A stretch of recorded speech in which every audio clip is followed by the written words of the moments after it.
You know, so many engaged couples spend so much time and money on preparing for their wedding, but they often forget that they need to prepare for their marriage.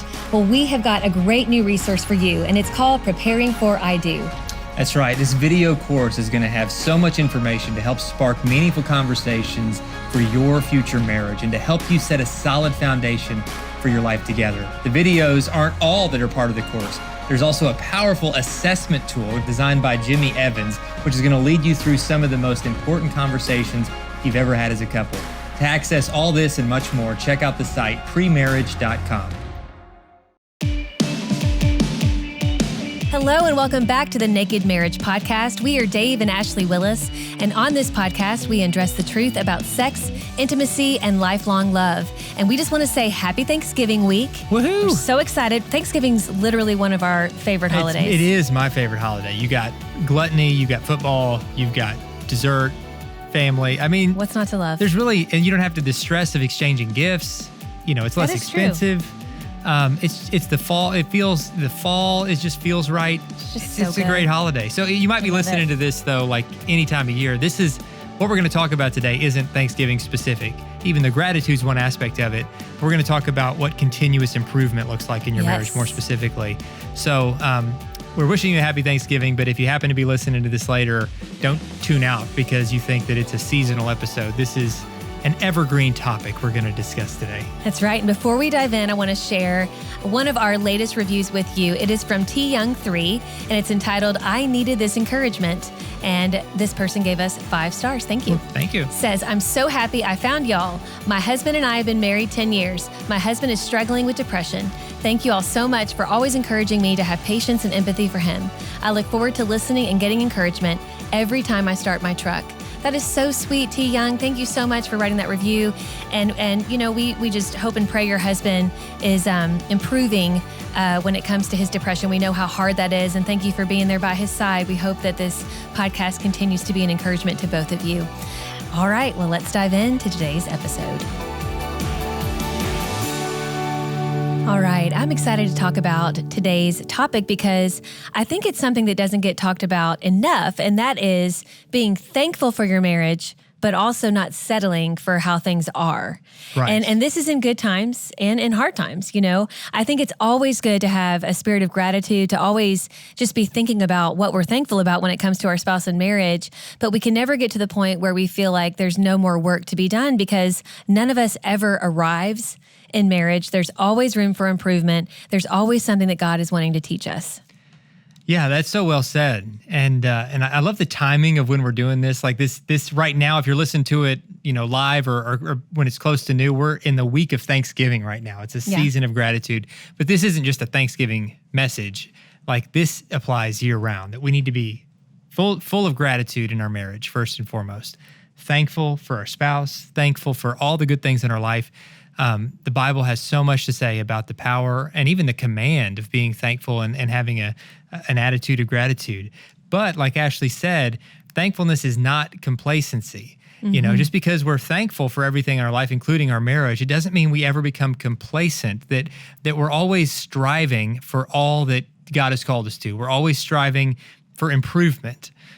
So find that it's okay to live in that tension a little bit. Where on one hand, I'm so thankful for every part of our marriage and for all that we have. But on the other hand, like, I don't want to settle. I don't want to just sit back, rest on our laurels. I want to keep striving for all that God has called us to, so that in every season, so when we get to, you know, Thanksgiving week next year, we have even more to be thankful for in our marriage because of what we've come through together, how we've grown through being intentional in our actions to keep growing, to keep learning about each other, growing in our faith, learning new strategies to be more effective as husband, wife, as parents in all parts of our life. And I think that attitude will continue to move forward through every season of marriage. Absolutely. And it reminds me of a story one of my friends shared with me. She was going through, you know, a season with her family where she said, I feel like things are so good and I'm so thankful for my kids. I'm so thankful for my spouse and really our season of life. And she said, but I feel like maybe the bottom's just going to drop out all of a sudden. So it's like she was so thankful for this good season, but then having that tinge of fear, like what's going to happen next? And so we were talking talking about this. It was kind of a group of girls that I would get with occasionally. And I was like, listen, I think in those moments, definitely cling to the things you're thankful for, but also have maybe those conversations now about when the hardships come and just what needs to improve. And I will tell you, I don't know, about a year or two later, her and her spouse and her family, they went through kind of a tough season. And I feel like because they did kind of hunker down and talk about, things in the good season, so to speak. And I'm doing quote hands if you're watching on YouTube, you know that.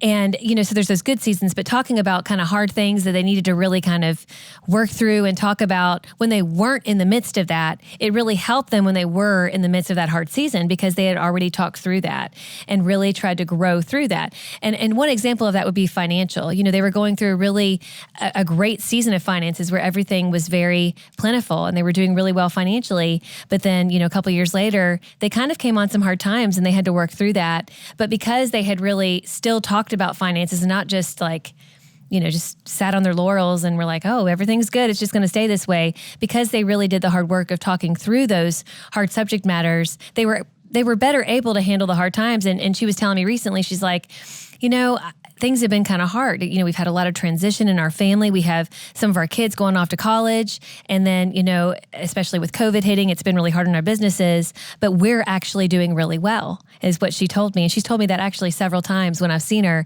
And I can tell there's such a peace in her heart that even though, the money's not as much, they don't have as much in the bank and she doesn't have as many kids in the house, she still feels that solid bond with her husband because in those times of plenty, in those times when she was really feeling like everything was going right, so to speak, she knows that they were close then and they're going to be close now because they've already had, these conversations and they keep on doing the work of growing together.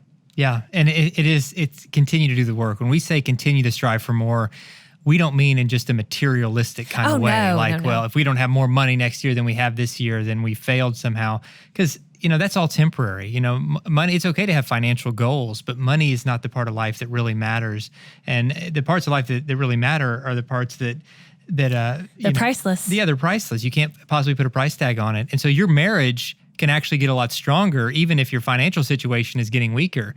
Because even if you're doing everything right financially, you're being disciplined and all of that, there could be global pandemics that come. There could be, loss of employment. There could be a lot of things that are completely out of your control that could wreck your finances. And if you're measuring your success as a couple, family, or a person on something that you could lose that's completely out of your control, then you're always going to live on a shaky foundation. And God calls us to live, in the peace of knowing that we can rest in Him, and in the most important parts of life, we can't really lose. He's His love. Nothing can separate us from His love. Once we put our hope and faith in Jesus Christ, and I think we've got to remind ourselves of that perspective. So when we say keep striving, keep improving, don't misunderstand that to think that it's just about accumulating things. It's really about constant growth. Mm-hmm. As long as you have a heartbeat, God has a plan for you on this side of heaven to continue to grow, to continue to mature, to continue to improve. And in all parts of your life, in all parts of your faith, your marriage. And so don't stop that. So many couples just get stuck on autopilot, mm-hmm. where they stop trying. They stop giving their best to one another. And so you have some couples that have been married 50 years and they're still like a couple of teenagers in love and they're still learning and growing and thriving. And you see some couples who've been married for a long time and they're looking at their marriage like a prison sentence that they're just surviving and trying to get through. And the difference, I believe, a big part of the difference is this mentality. Mm-hmm. Are we being intentional to continue to grow, or are we just getting complacent? Absolutely. And I think where this can become a problem, in a marriage is when one spouse is like, we need to keep striving. We need to keep growing. We need to do the Bible study. We need to maybe go to counseling when things are otherwise fine, but we just know that we could, take our marriage from good to great. And the other spouse is like, what's the problem? Everything's going fine. That can cause some dissonance in the marriage because one spouse, it's not that they're saying anything's wrong, but they are trying to kind of keep on growing together. And the other one doesn't really see the usefulness in investing, in those things that will help them grow even further. And so what do you do in that situation? I think it starts again with just having an honest conversation and saying, listen, I'm not pointing fingers at you and saying, oh, you've stopped growing or you've become apathetic. I'm just saying I don't want that to happen to us. I want us to be a thriving relationship. I want us to keep on growing. And we can't do that if we just kind of sit back and get on autopilot and just, we don't really do anything to really move forward. I kind of see it as like a gardener, tending to the garden. We have to kind of tend to the garden. We have to prune some things in our life in order to make room for new growth. We have to make sure that soil is fertile. Sometimes it takes, like if you garden, you know what I'm talking about. It takes removing the old mulch to tend the soil and get it enriched again with the vitamins and minerals that it needs, and then putting back some new mulch and making sure that everything is getting the oxygen it needs and getting the rain that it needs. And that's really how a marriage is. It's like a living, breathing organism that needs to have all these components continually, kind of firing on all cylinders, so to speak. We need to have everything that we need to keep our marriage growing, and that is staying rooted in the Word. To stay rooted in the very foundation of our marriage, the very Creator who made our marriage, who brought the two of us together. We need to stay rooted in doing those things that we know will cultivate a stronger marriage, like having a consistent date night, or maybe putting it on your schedule to go to one of our XO marriage conferences, or getting away together on a little retreat. Doing those things that are going to help keep your marriage going strong. I think the main message we're trying to say here is be thankful, because when you're not thankful, that tends to make you see your spouse in a negative light. But make sure that you keep on doing the work, that you keep on tending to your garden, that you keep on making room for new growth in your lives. Yeah, and I think to kind of piggyback on, one of the examples, scenarios Ashley gave, where it's like, one spouse is in one place and one is in another. So I was thinking when she was talking about some of that of a couple that we know that we're friends with, and I remember several years back, we'd just hung out with them, and they seemed like they were just in a really dry season in their marriage, like just a tough spot. They'd grown apart. There was tension and some friction there.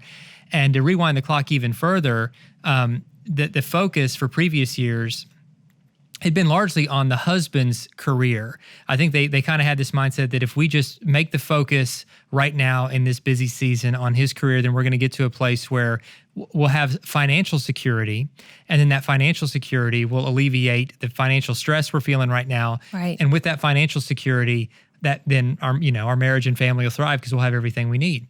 So they kind of buckled down together, and they just, she held down the fort at home, and he worked and worked and worked and worked. And they finally did kind of get to that place where all their financial goals had been met. And that plan had worked in terms of meeting the financial need. And now all of a sudden, where they were just barely scraping by, now they were, really, really affluent. They didn't have the financial worries. But in the process, what had suffered in that season of grinding it out at work seemed to be the marriage relationship.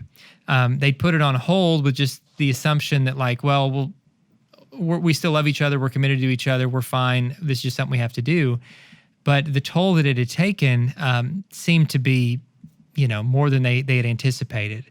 And so I'm happy to say that with that couple now, that there've been, readjustments, made to kind of their whole family schedule and priority list. And now, they not only, have still the financial part in place, but more importantly, they said true wealth is being healthy at home, whether you got a lot in the bank or a little. True wealth is being happy and healthy and committed and making sure that the people that I love know that they're my top priority. And, that family has done that. But they had to go through a season of growth, a really painful season of growth to get there. Yeah. Because anytime we put our marriage on hold, even if we just think this is just temporary, this is just a busy season at work or whatever, those busy seasons turn into busy lifestyles. And if our marriage gets put on the back burner, there'll always be a heavy price to pay to get it back to health again. And so it's better to just never put the marriage on the back burner in the first place. Absolutely. To figure out a way to what does it look like in every season right now, even with all the busyness and the chaos and limited finances and raising kids, what does it look like right now to put our marriage first and to keep putting our marriage first? Yes. And if you'll do that, then man, that's going to help you weather any storm.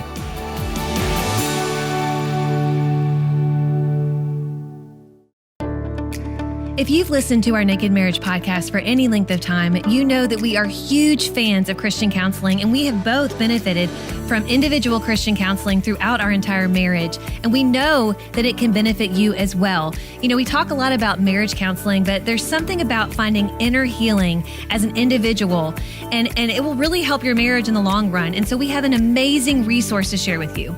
Yeah, I'm so excited that we can finally offer this, and we found the right partners at Faithful Counseling, and they do an amazing job to connect with you from home. You don't have to go sit in an office. Wherever you are, I know a lot of people write us and say there's not a good Christian counselor in our area. Now, wherever you are, as long as you have internet access, you can get access to great Christian counseling. Just go to this site. It's getfaithful.com/nakedmarriage. And there's a 10% discount exclusively for you as a Naked Marriage podcast listener, but you do have to go to this specific site. It is getfaithful.com/nakedmarriage. And like Ashley just said, both of us from personal experience can attest to the inner healing and the freedom that can be experienced through good personal Christian counseling. You can experience this as well in your marriage. I love eating. I love good food. However, food doesn't always love me back. With Sakara, you can reach your health goals without sacrificing taste. This is huge. I don't want to eat health food that tastes like cardboard. Sakara is a nutrition company that focuses on overall wellness, starting with what you eat. The menu of ready-to-eat, chef-crafted breakfasts, lunches, and dinners changes weekly, so you'll never get bored, and it's delivered fresh anywhere in the USA. And for a limited time, Sakara is granting you early access to their only sale of the year with 25% off site-wide. Just use the code NAKEDEARLYACCESS. That's 25% off your entire order when you go to sakara.com and enter the code NAKEDEARLYACCESS at checkout. Enter code NAKEDEARLYACCESS at checkout for 25% off your entire order. That's Sakara, SAKARA.com with the code, all one word, Naked Early Access.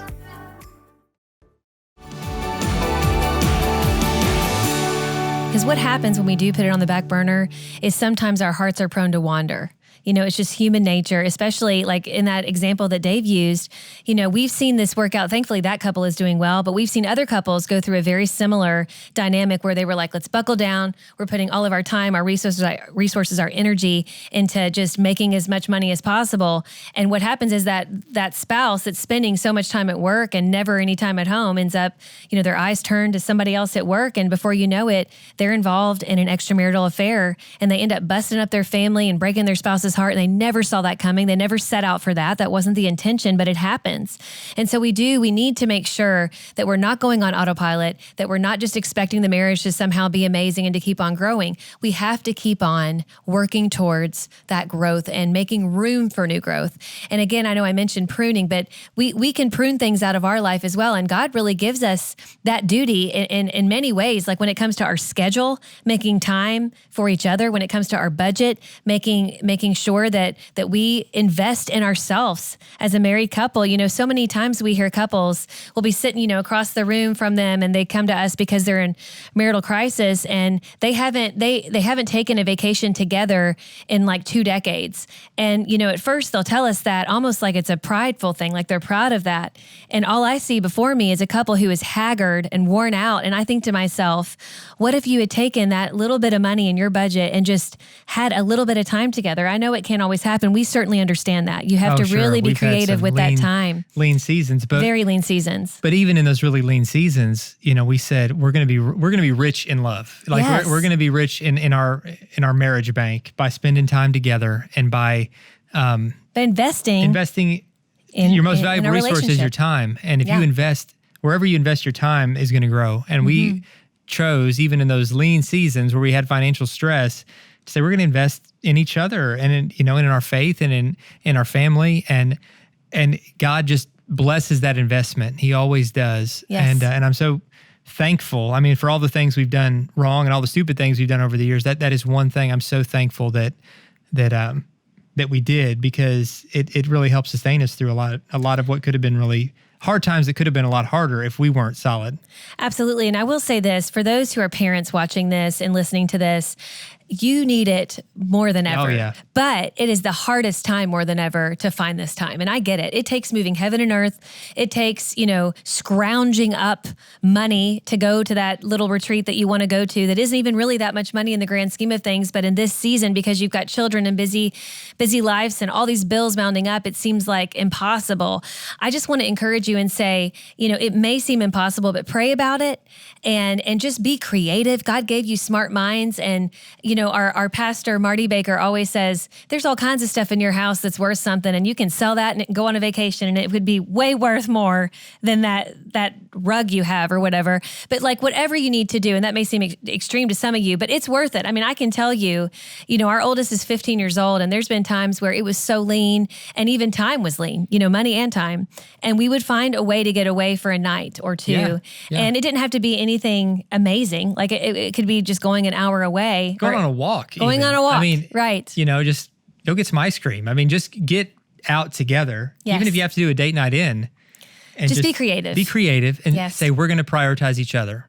It's not about the money, it's about the time. And it is. And what I wanted to say to parents specifically is you need that time together, just the two of you, to really have an uninterrupted conversation, to talk about the growth that needs to happen.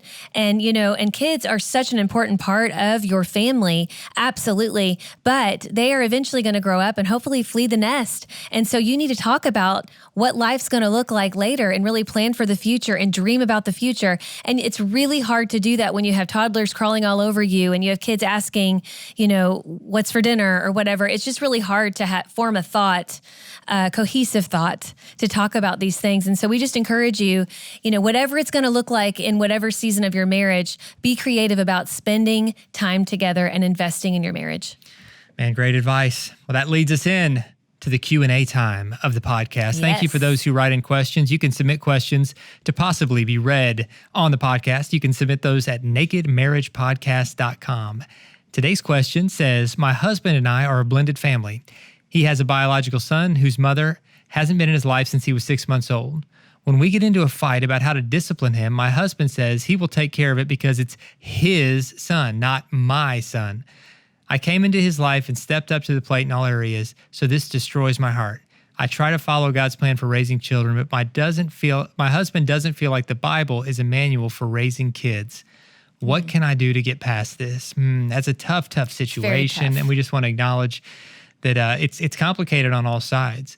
But to kind of answer your question, first and foremost, the Bible has to be our manual for not only raising kids, but for everything. Because if you and your spouse don't agree on what's the manual, like what's the rule book we're going by, what's the game plan, what's the target we're aiming for, that's like a foundational issue in every marriage. Because if you're coming from two completely separate worldviews, then that's going to be a huge issue in and of itself. Right. And so if your husband is a Christian, then as a Christian, he needs to be challenged to say, you can't pick and choose what area of your life God has authority and doesn't have authority. So yes, the Bible is our manual for every part of life, and all scriptures God breathed and is useful for teaching, correction. I mean, it's every bit of it is a marriage book. Every bit of it's a parenting book. Every bit of it's a life book. And so I hope that he will agree with you that that's going to be the standard by which you guys choose to raise your kid. But then the other issue here is he's seeing you not as an equal partner in this. I understand some of the complexities of this is my biological kid and right. And it's just, it can be messy. Blended family life can be uniquely complicated and messy. Some of the good news is when you look at Jesus's lineage in Matthew chapter 1, the very first words of the New Testament, it's like God wanted us to know before we knew anything else that the story of Jesus is a story of a lot of broken people, a lot of messy situations, and a lot of blended families. When you look at his lineage, David and Bathsheba, who had, Solomon, and when you just kind of look at really what was happening in the families that led to the lineage, that led to Jesus, our Savior, we see that, man, God can redeem all these family situations and bring something beautiful out of it. But that's not to get too sidetracked from your specific question. So your husband, it's not fair for him to look at you as a partner and to accept your help to give you the responsibility of parenting without giving you any authority in parenting. Yes. If you guys are truly going to be partners in all areas, then you need to be partners, in this as well, and to really get on the same page. And he needs to understand that. And the two of you need to work out a plan for what that looks like in a healthy way. That's what's best for the child first and foremost, but then what's going to create unity in your marriage. Absolutely. And I just want to say also, I don't know if the woman who wrote this has specifically talked to her husband about how heartbreaking those statements are, because he may not realize that. Like in that moment, he's just angry. He's saying these things, and I'm not making light of that. It's very hurtful. But I think it's important that you point out to him, like, listen, I am the only mother that this child knows, and I love him like he is my own. And so when you say this is my son, not your son, it literally breaks my heart. And it's like you're just ripping him out of my life and saying what I have done for this boy doesn't matter. And I know that's not how you truly feel, but you have to realize when you say that, that's how it makes me feel. I think you got to start there about how this is making you feel, and just to help that resonate with your husband, because that is very hurtful. And I do think too, this is a situation where I would encourage you both to go to a Christian counselor, because I do think there's a lot, going on here with the son being biologically his, but you raising the son and him not being sure about getting on the same page with you through parenting. And a counselor would be a great neutral place where they are trained to work through these type of situations and to help you and your husband really lay out a plan about how this is going to look. And I'm telling you, it would be really great if you could do it sooner rather than later, because it's only going to get worse and you're only going to feel more hurt over this. And so I just encourage you both to take action and to find, it could be a pastor, a local Christian counselor, or even one of our marriage coaches here at XO Marriage. And you can set up an appointment to talk to them by going to xomarriage.com/coaches. But the bottom line is just getting help. And we all need it at some points in our marriage. And I know this is something that is breaking your heart. And so I just encourage you to reach out. Yeah. And in this situation, even more so than most, that help, a trusted mediator, a trained third-party counselor or coach to really sit you both down, listen to all sides, and help you navigate a path forward, I think is the wisest next step you could take. Yes. So if you don't have that counselor in your area, reach out to the coaches like Ashley just said. Thank you guys so much for the question. Thank you for tuning in. Thank you for subscribing to this podcast, leaving reviews, sharing this podcast together. When you share, you join us in being part of an online community that's helping spread a message of hope and strength to marriages all over the world. And we are honored to be on this journey with you. God bless, guys. We'll see you next time. Hey, friends, have you listened to the Marriage Today podcast yet? If not, you are missing out. You can hear from Jimmy and Karen Evans, and they are amazing. You'll hear them talk about marriage, and they are so funny when they talk together. I love it every time. And then it's followed up by a teaching from Jimmy Evans, which you will not want to miss. Yeah, Jimmy and Karen have taught us so much about marriage. We want to be like them when we grow up. We do. And of course, they are the founders of this ministry, and their podcast is part of the XO Podcast Network, of which we're proudly a part as well. And so look up the Marriage Today podcast wherever you get your podcasts. You'll be glad you did.